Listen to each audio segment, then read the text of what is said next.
নির্বাচন আসে, প্রতিশ্রুতিও আসে, কিন্তু নির্বাচন শেষে জয়ের হাসি হেসে প্রতিশ্রুতি ভুলে যায় জনপ্রতিনিধিরা। এটা সাধারণ বিধানসভা কেন্দ্রই হোক কিংবা এডিসি এলাকা, বর্তমান এডিসি পরিচালক কমিটি নিজেদের চরম ব্যর্থতার প্রমাণ দিয়েছে বারবার। জনগণের ট্যাক্সের টাকা কিংবা রাজ্য সরকার থেকে পাওয়া ফান্ডিং কোনো কিছুই জনগণের কাছে ফেরত আসছে না, এমনটাই অভিযোগ সাধারণ জনগণের। যে এডিসি ভিলেজ নিয়ে কথা বলছি তার নাম রংমালা ভিলেজ কমিটির শরৎ চৌধুরী পাড়া। চরিলাম ব্লকের অন্তর্গত এই এলাকায় রংমালা স্কুল সংলগ্ন একটি অতি প্রয়োজনীয় ব্রিজকে অর্ধসমাপ্ত অবস্থায় ফেলে রাখা হয়েছে। গত বছর আগস্ট মাসে হওয়া বন্যায় ভেঙে গেছিল ব্রিজটি। নতুন করে ছোট পরিসরে একটি বানানো হলেও প্রতিদিন ওই ব্রিজ দিয়ে যান চলাচল করা এবং মানুষের যাতায়াত করা দুঃসহ হয়ে উঠেছে। স্কুল ছাত্রছাত্রীদের জীবনের ঝুঁকি নিয়ে রাস্তা পারাপার করতে হচ্ছে।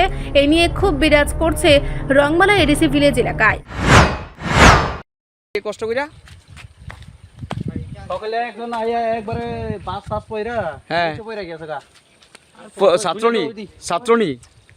ছাত্রনী কলেজে পড়ছে। হ্যাঁ ছাত্র রংমালা স্কুলে আর পাবলিকও পড়ছে রংমালা স্কুলে রংলা স্কুল আজকে সকালে না? আজকে সকালে। এই জায়গাটার নাম কি তা? এটা জায়গার নাম হইল রংমালা। রংমালা বৃন্দাবন পাড়া, না সরস্বতীর পাড়া। শরৎ চৌধুরী পাড়া। তুই কবে ভাঙছিল কবে এটা? কালকা না না এই এটা বনার সময়ে গত আগস্টের বন্যায় গতবারের যে কত মাস এক বছর উপর হয়েছে। হয়ে গেছে এক বছর এই বনার সিজনে ভাঙে গেছিল এই নাও। এরপরে নতুন ব্রিজ আইছে, আওয়ার পরে যে ছোট কইরা যে বানিয়ে দিয়ে গেছি ইঞ্জিনিয়াররা, এরপরে আবার জল প্লাট হয়ে গেছে গা।